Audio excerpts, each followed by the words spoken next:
What's up, y'all? Welcome back to the series. Now, of course, you already know this is Barbados series. I'm so excited about this place because I'm an island man. So anything that has to do with the sun, the beach, white sand beach, black sand beach, yes. I'm from St. Vincent, of course, as you guys may know. So which means I'm from the island that has a lot of black sand beach, which a lot of people are very, very fascinated to go. Now, of course, this series, we're talking about the beautiful Barbados. Did you guys know it's the birthplace of rum? Yes. Now, I don't indulge, I don't partake, but it is the birthplace of rum. It dates all the way back to 1503. So the early 1500s was the birth of their national rum, which is Mount Gay rum. Now, my island, St. Vincent, we have the strongest rum, I believe, to this date, which is 85% proof. It's called Sunset. It's wild that the name is Sunset. I mean, that's one of the most beautiful and relaxing, calming things yet. You take a shot at that, man. As I said, I don't partake, but I have tried before. Did you know where the name Barbados came from? It comes from the name Los Barbados, which is from the Portuguese word, and the meaning of it is the bearded one. So I believe when they came, they found a lot of fig trees. That's why the name came about. How exactly did they put beard with fig? I'm not sure, but that's how the name came about. Now, another interesting fact about Barbados is they became the first nation that really produced or used chattel or chattel homes. I don't know exactly how you say the name, but it's one of those two, meaning homes that could be transported from place to place that would stay intact. Now, safe to say, these guys was on that tiny home movement from time. I'm talking about early back in the day, like 1500s. Home of Rihanna, international superstar, the Honorable Riri, Bad Gal Riri. So it's just such a beautiful place and so much to learn. The Caribbean in general is such a magnificent place. I suggest you guys make an effort to go no matter what. I really wish when I was younger, I had the opportunity to travel to all these different islands, because even though we say one Caribbean, and we're so attached, we do so many things that's similar, we still all have our own little piece of like uniqueness. I'm from St. Vincent and the Grenadines. We have 32 smaller islands. 10 are uninhabited. We have approximately over 110,000 people, which isn't a whole lot. Depends on where you are. Like for instance, in Canada, about 40 million people almost. I believe it's just around there. Toronto alone probably have about 20. No, really. Like Toronto is just super overcrowded. On the islands, yet even though so small and a little amount of people, it's still spacious. A lot of lush green spots because we're actually underpopulated. Barbados has just over 300,000 residents. Hi. Let's start off with, you're going to need to have your passport. Of course, can't go anywhere without it.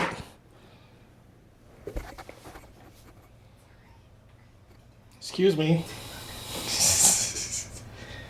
She's making noise in my videos. See, I gotta wait till these guys go to sleep so I can record my videos. Only thing is I fall asleep sometimes. You're gonna have to pack a list of stuff to make sure that your kid has. Now, for us, having a kid with eczema, it's very important that we carry things. Jeez. Back to where did I leave off? See, when you're 30 plus, sometimes you just can't remember what you was doing. Your kid needs to have a passport, of course. Now, passport changes often for your child because, well, their face and their features and everything changes over a short period of time. So be aware, you may need to update your kid's passport a lot sooner than yours. Now, here in Canada, we're accustomed to doing 5 and 10 years. I believe it might be that in other countries as well. I'm not fully sure of the timeline.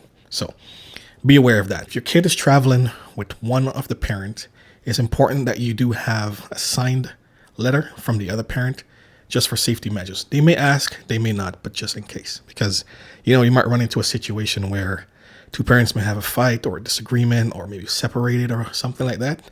And one parent decide to take the kid and flee somewhere. So it happens a lot more than you think. So it's important, if you're traveling with one of the parents, you should have one of those just in case. I think this is a ripoff, and I'm sure you will agree with me. As far as flight goes, and it truly is, your kid needs to pay from the full price from the age of 2 years up. Now, I don't know any 2-year-old 3-year-old, 4-year-old, or even 5-year-old that sits in a seat the entire time. So I think they should definitely fix that. It should be somewhere, either whether it's half price or somewhere around that range, but full price for a 2-year-old and up to probably sit in your lap most of the flight, if not all of the flight. I think that's pretty ridiculous. To 2 years old, you get perks such as front of the line check-in, so that's pretty helpful. You get on, you can comfortably get on, pack your stuff. You don't have to wait on everyone. You also get to take stuff like a car seat, which is also very important, but you don't get charged for that. If I'm not mistaken, I believe you can bring extra luggage for your kid and it doesn't get charged and counted as your bags as well. So there are some perks. Now, we all know when we travel, food can be a bit of an issue. The biggest issue for most people, for some. For me, not so much. As long as I'm on the beach and I got the sun, food is usually third or fourth on my list. But if you're worried about water, don't worry. They have one of the purest water systems because the rock is made of 85% limestone. So giving it one of the purest waters worldwide. Believe me, I know. 1, check before we went. 2, we knew about this from a family, etc. And 3, I would say it's important that you consult with your pediatrician before taking your young one anywhere, just to make sure. Of course, they do have 2-day checkups after birth, 2-month checkup, etc. So make sure you're in your country when those time comes up, because it's important that they do get those checkups on time as well. However, I did ask our pediatrician before we go everything due to the fact that he has eczema for about, well, he still has it. It's cleared up a lot. It's just very little spots that's still left that still bothers him. But we were very concerned about taking him. Like, for instance, he's never went in a pool before because the chlorine and all that stuff. So we kind of kept him out of that. But we know the beach definitely will be fine. Matter of fact, the seawater is probably the best place for him where he should be and get his skin scrubbed and everything. But we did consult with our pediatrician before we left, and he said absolutely no problem. He even told us, hey, he's from the Caribbean as well. He's even said, hey, Barbados is like the Manhattan of the Caribbean, which is true. It's very updated. A lot of stuff you can find there, you can find in the US and Canada. So don't worry about the water. The water is 100% fine. We drank it. Our son drank it. Absolutely no issues. So we all know when we travel, bottled water is usually the best case because different treatments may upset your stomach. So don't worry about that. I made a list because, I'm over 30. My brain isn't what it used to be. talking like I'm this old man or something. It's essential for you to travel when traveling with your young ones. It's important, and it makes things a lot easier to organize because, let's be honest, traveling alone by yourself, it's a lot of work. It's stressful. Traveling with others adds more stress. Traveling with a toddler or a kid, well, that's just a bunch of X's after that. It just keeps continuing getting higher and higher. Try to do it in stages. Don't be one of those people that pack late either. I'm not a pack the night before kind of guy. Me, I'm the guy, my suitcase is packed 2-3 days before. And because I have extra toothpaste, toothbrush, and all that stuff, I have a travel pouch that I just throw in there. So I actually don't even need to wait till the last day to throw those things in. So I'm just a very prepared individual because I don't like to rush. Because I find when you rush, you often forget stuff or you make mistakes or whatever. Like, for instance, we'll tell you about this another time as well. We traveled to Florida, and because we were rushing, didn't have enough time, we forgot and actually put a lot of his lotion inside of a carry-on, which obviously, you can't travel with that, so it got seized at the airport. I'm talking like $80 worth of lotion.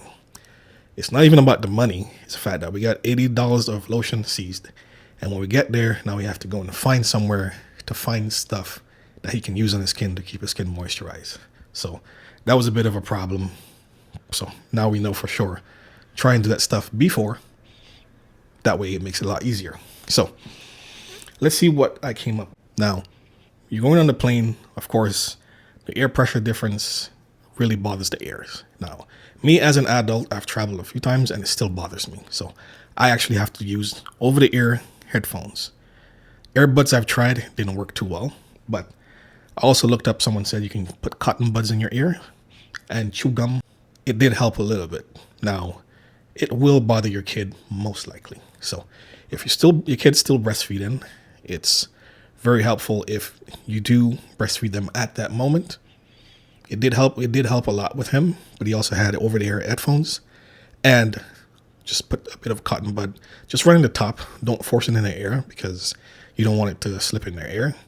Safest bet is to just use the over-the-air headphones. If they're still nursing, let them nurse or use their bottle during ascend and descent. Helps a lot with the pressure, and believe me, he was screaming the first time because it didn't really help him a whole lot. We did manage to eventually calm him down, and it was tough, like really tough. Now, as I mentioned before, car seat does not get counted in your luggage, so strap it up, send it down. Make sure you do get a bag though, because they do sell car seats, back covers on Amazon that you can buy, so you can put it over fully, tie it up. That way, during transport, it doesn't get dirty or anything like that. So, goggles. Obviously, you're going to the beach. I would say get a pair of kid goggles. Now, they're kids. Doesn't matter how much time you tell them don't play in the sand. They're going to do it. You're going to want them to do it. Let them explore. That's their time to explore and see and understand things. So the best thing you can do is hopefully they do wear goggles to keep sand from getting in their eyes. The hair, I'm not sure if you can help much with that. You can put a wave cap or a shower bag over, but it may not work out. But just beach shoes for sure, floaties, and kid goggles. Very important. Beach shoes, 100% must. No question about that. Protects their feet from the hot sand. You know, with their soft sole, of course, you're going to want them to feel grounded and touch the ground and the sand and the grass and everything. But some days when you go to the beach, the sand is very hot. You're going to want to make sure they have beach shoes on. Now, again, he never went into a pool before or anything, so we were very surprised with the way he first reacted when he went in the water for the first time. So he sat there and was paddling, splashing the water. So he's a kid, so for 9 months he was in the water. So I'm guessing, I don't know, muscle memory with him. Not sure, but he enjoyed it anyway. We thought he might have been, a little bit afraid of the water. Some kids are afraid of the water. Same with grass. Like they say, you can do a grass test with your kid. And maybe when he was about 2.5, 3 months, when I first took him outside and put him in the grass, and he was actually more curious than anything.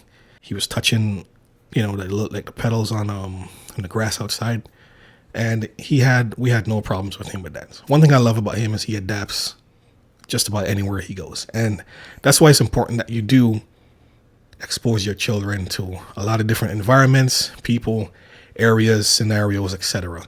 It just makes it a lot easier for them to just adapt and fit it. If you're going to the islands, you're going to need to have sunscreen, both for you and for your kid. Now, this one is by La Roche-Posay.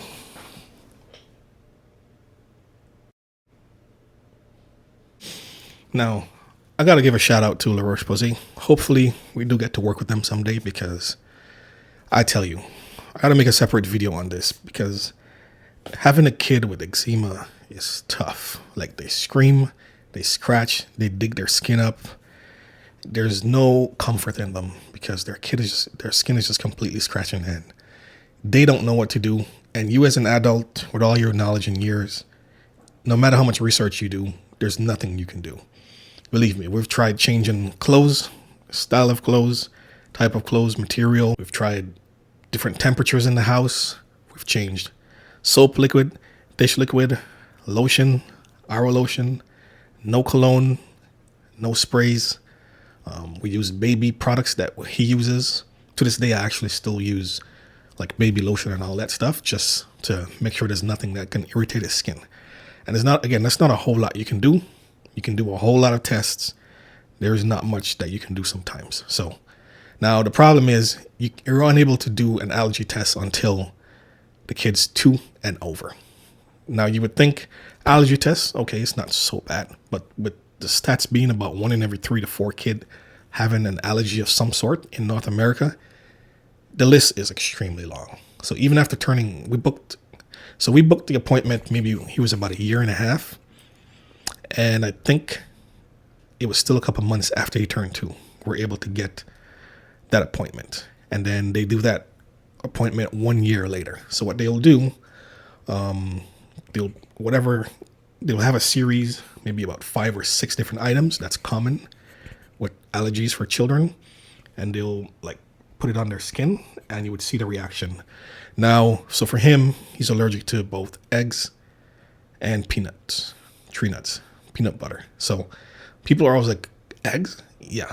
There's actually quite a few people who was allergic to eggs. So sometimes you just never know what people are allergic to. So it's very important that you be careful and ask questions before you eat certain things. Sometimes ask everyone if they're okay or whatever, because people do have a lot of allergies, and sometimes some allergies that you wouldn't even think of.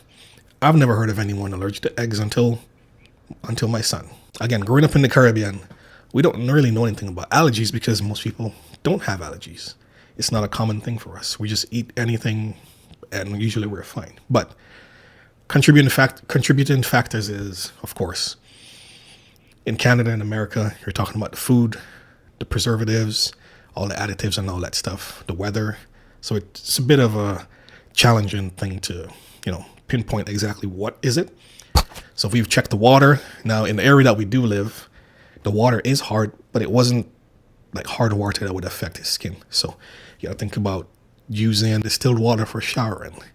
Think about different soaps, different style of soaps. We probably tried about 4 to 5 different brands to see what changes, and nothing was just working. Back home, we have this thing where we use some tamarind leaves.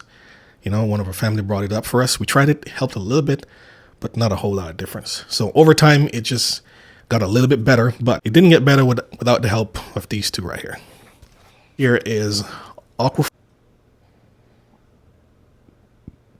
So this is Aqua and Lotion by La Roche-Posay.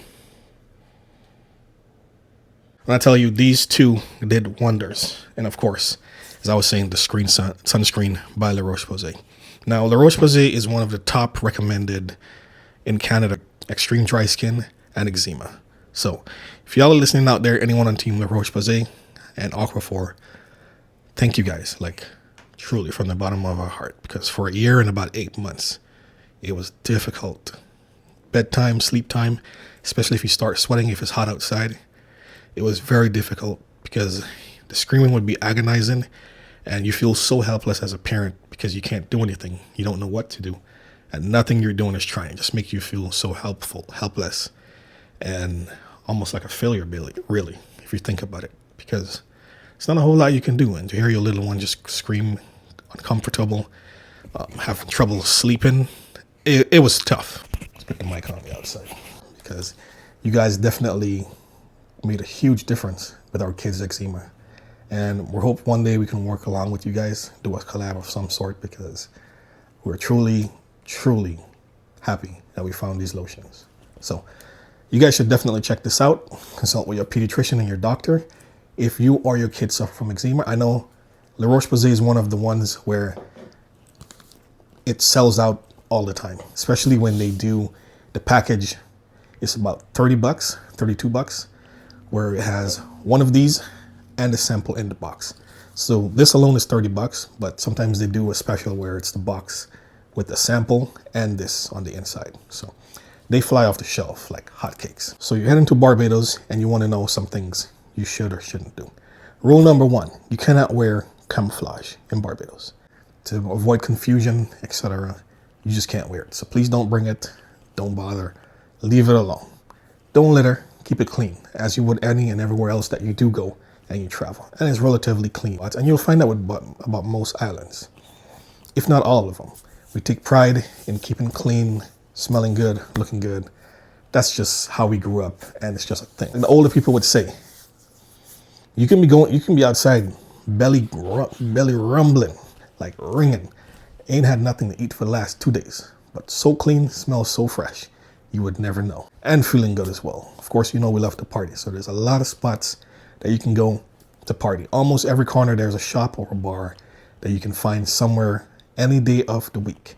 There's lots of events you can do. Sports, no problem. They're big for water sports, motorsports. You can go swim with horses. You can go see the monkeys in the wild. Some spots, depends on where you are in the country, you may even just see them just randomly, just out doing their thing.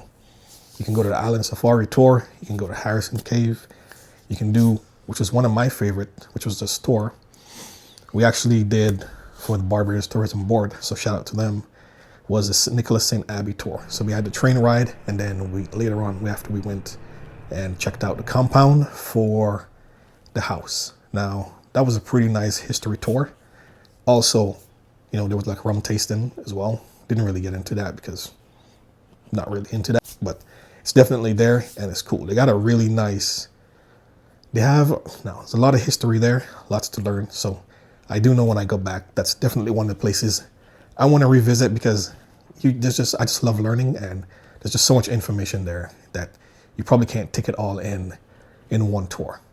Now they have a very nice restaurant outside, pretty sweet scenic spot. So make sure y'all check it out if you get hungry when you go there. Now, KFC. Everyone talks about who has the best KFC in the islands. Now, I ain't gonna lie. Vinci KFC is beautiful. I love it. We got about 3 or 4 of them. Now, Trinidad KFC, from what I've heard, and I've tried it before, might just be the best in the Caribbean. I know. Jamaicans, y'all think y'all KFC is the best, and it probably is amazing. I've never had it, but from what I've heard from people who travel and went to a lot of different islands, Trinidad and Tobago just might have it. Maybe not by a whole lot, maybe by a little, but they just might have it. So I'm looking forward to trying Trinidad KFC at some point. One of my friends from college, he came here in the summertime, but I didn't really think about telling him bring me some. So next time, Justin, if you're listening, I'll make sure to remind you, next time you're coming up, bring your boy some, because I got to try it. Maybe I'll go to Trinidad someday. I'm not really sure, but I definitely need to try the Trinidad KFC. Now, KFC in Canada, I'm not sure about America. It is not good. No disrespect. It just ain't doing it. It's just not there. It's not there. The KFC in Canada is just not doing it. Even when they had Toonie Tuesdays, we used to just do it in college just because it's Tuesdays. We do it as a group, maybe 7, 8 of us. We just go get some Toonie Tuesdays. Sometimes we go movies, and then we just go to the club after or whatever. But really and truly, it's just not it. If you're looking for good food, you're talking about a spot that's called MAP. Sells some of the best chicken on the island. I don't know their recipe, where they get these chickens from, but it's just top notch. Definitely one of the spaces you need to visit. Now, of course, we all know about Oystins. Oystins is the spot where you get some of the nicest fish fry on the island. Strictly very, very busy on Friday nights. That's why you have a lot of entertainment stuff going on. So if you're really into that, Friday nights is the night for you to check out Oystins. For us, we went on a Monday due to the fact, for us, we went on a Sunday or Monday? Monday. Now, for us, we went on a Monday due to the fact that, we're traveling with our family. So we don't really want to mix too much when all the noise and all the crowd is there. So we actually went on a Monday night. So that was pretty cool because at least, we go there, we get to enjoy it. We don't have too much of a wait. It's not too crowded. It's not too busy. But Friday nights is the night to be at Oystins to get the best fish for you. Of course, we tried the marlin with the macaroni pie. And of course, you got to get the fruit juices no matter what. There's places like Cathy's and a whole lot of other shops there. Now, and food is relatively cheap on the island. It actually might make more sense for you to buy food than actually make it. Because of course, on an island, you import just about everything. And trust me, food is expensive. Yes. Now, there are 2 sets of grocery stores that you can go to, more of a budget one.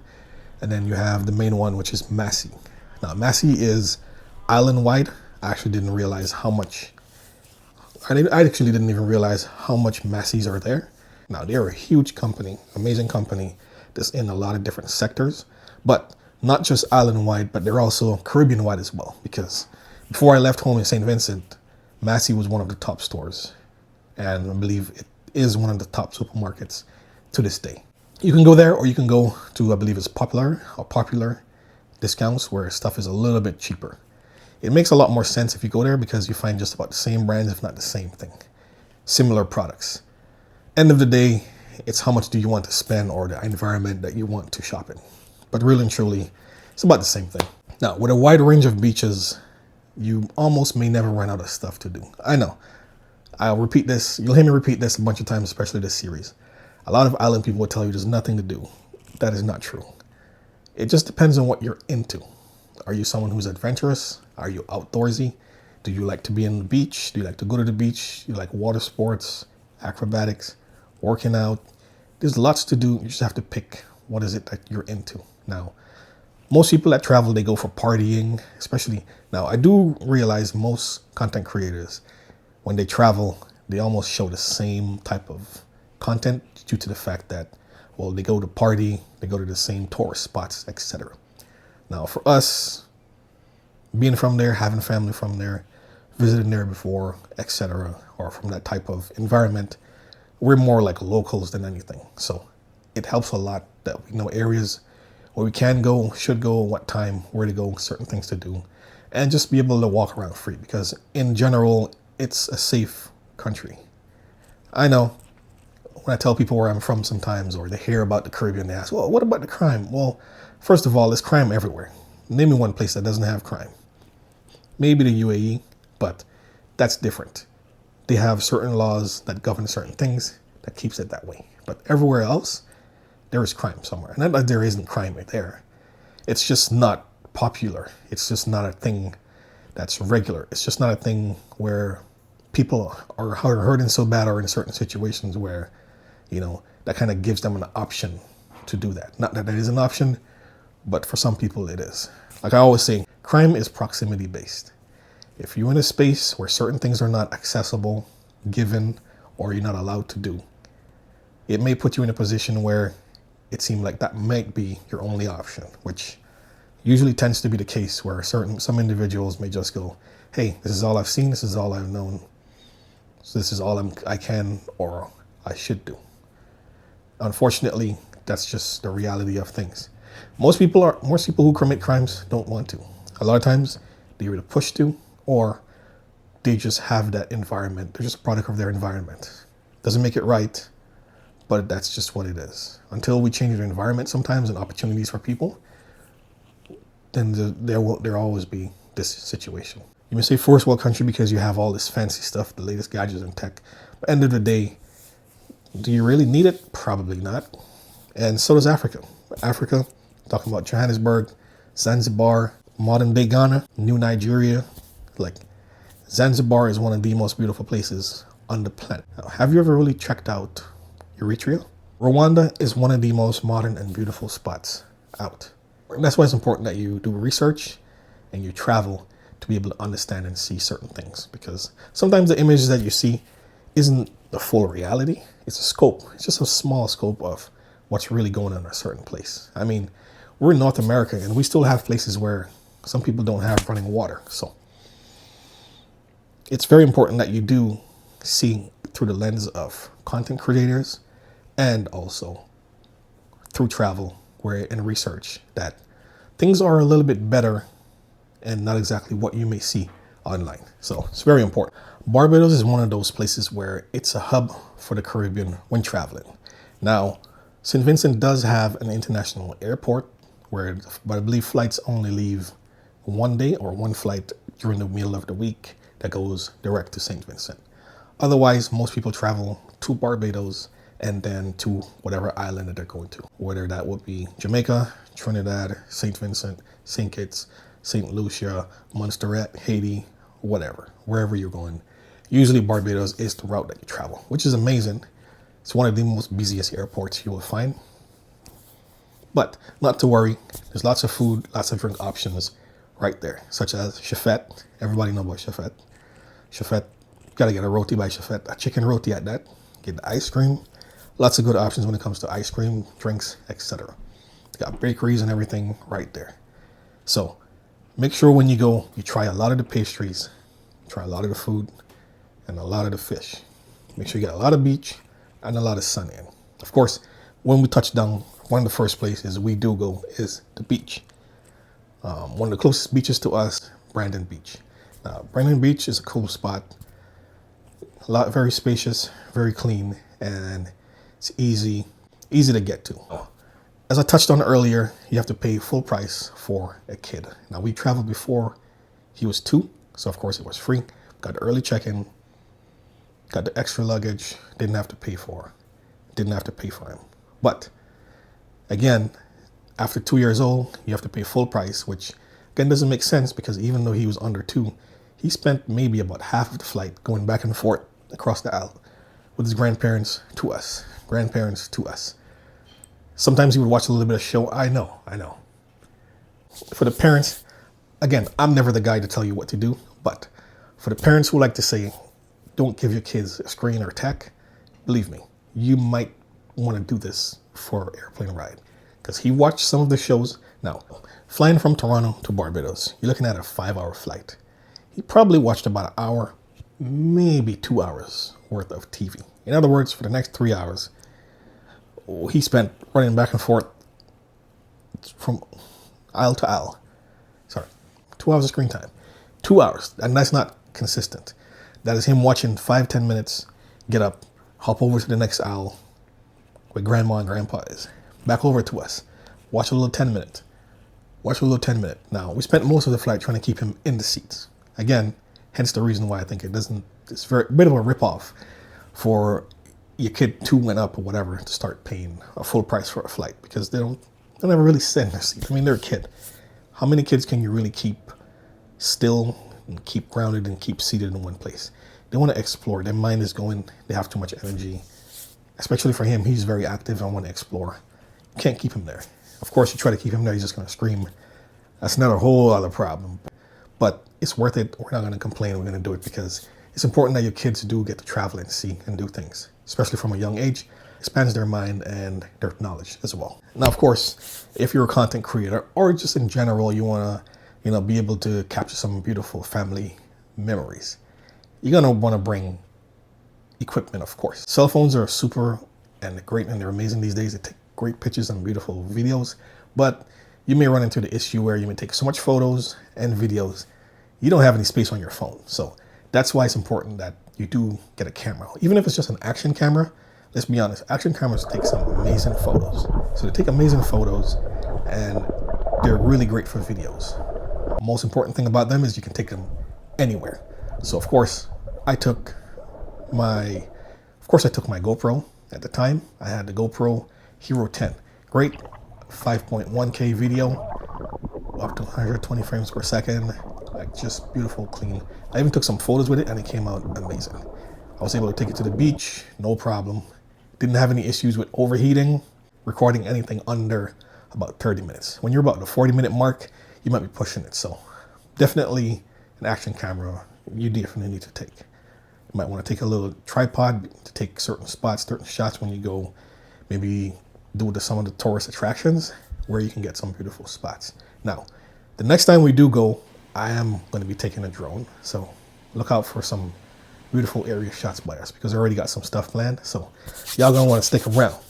Now, I didn't take a drone that time because you got to register it and all that stuff. And I didn't have a drone that I really liked with a great camera and all that. I had to use my phone and connection and all that stuff. So yeah. Now, as far as carriers go, there's Flow and then there's Digicel. Which one is better? I'm not really sure. They kind of both up there, sometimes have similar issues. A lot of people are with Flow, a lot of people with Digicel. But, if you want to make a call or just have data on your phone, you can just head to just most shops. You can just top up and add your credit there. So that's another good thing. So make sure if you're traveling, your phone has either dual SIM or you're able to slide a SIM in and be able to use it while you're there. Because having data there is very important. Now, there is no Uber, but there is a car share ride company there that you can use in case you need to get around and you don't want to drive. We've never rented a vehicle when we went to the islands before, but the next time we do travel, we 100% will be because it's much easier to get around rather than relying on family to come and pick you up or whatever. Now, we had a vehicle with the family we stayed with, so we were able to get around, but not as much as we wanted to because, it's one vehicle, one person here, there. It just makes it a lot easier. So we definitely will be renting a vehicle next time we go, which means, one, make sure you have travel insurance, important no matter what. If you do get sick overseas, at least you're covered, whether it's medication or you need to be flown back, etc. So it's important that you do get something like travel insurance or a credit card, such as Scotiabank has a really good one for traveling. That's definitely helpful when you travel. Travel insurance is covered. So that's great in case, unfortunately, knock on wood, nothing happens. but you want to be able to have some safeguards just in case. You can go into town, no problem, which is why we travel to certain places. Like we went to Cuba, same thing. Went into town, walked around, spoke to people, no issues whatsoever. So again, it's important that you travel, do research, and see through the lens of content creators what's really going on in a lot of countries, not just what you may hear from others or the news. Yes, you may have a bad experience somewhere at some point, at some time, or you may know someone or hear about it, but that just isn't, don't paint everything with a broad brush. It just doesn't make any sense. Now they drive on the left-hand side of the road. Now, so of course everything's going to be opposite because most vehicles are left-hand drive as well. We've never driven in the Caribbean, but I already told Keita the next time we do go, we have to, because we're going to be back and forth between the islands. We want to get accustomed to be able to get around and, know where stuff is, be able to just, okay, this evening we're not doing much. Let's just go driving somewhere, or let's just go catch the sunset at this beach, etc. In town, whatever. Want to go in town, do some groceries or whatever, makes it a lot easier. So we will be driving the next time we go. And there's lots of options when it comes to rentals, as far as different sizes and cars, and usually relatively cheap as well. It'll cost you about $50 a day US to rent a vehicle there. And it's talking about a small vehicle, maybe about $30-40. Of course, thank you guys for checking in for the next installment of this series. I don't want to make the video too long, so I decided to break it up because we did spend 2 weeks there. So we did a lot of stuff on different days. Of course, we went at a time where there might have been like a lot of rain, where some days we were just mostly inside just watching TV. Till next time, guys, much love and peace. Family, we're out.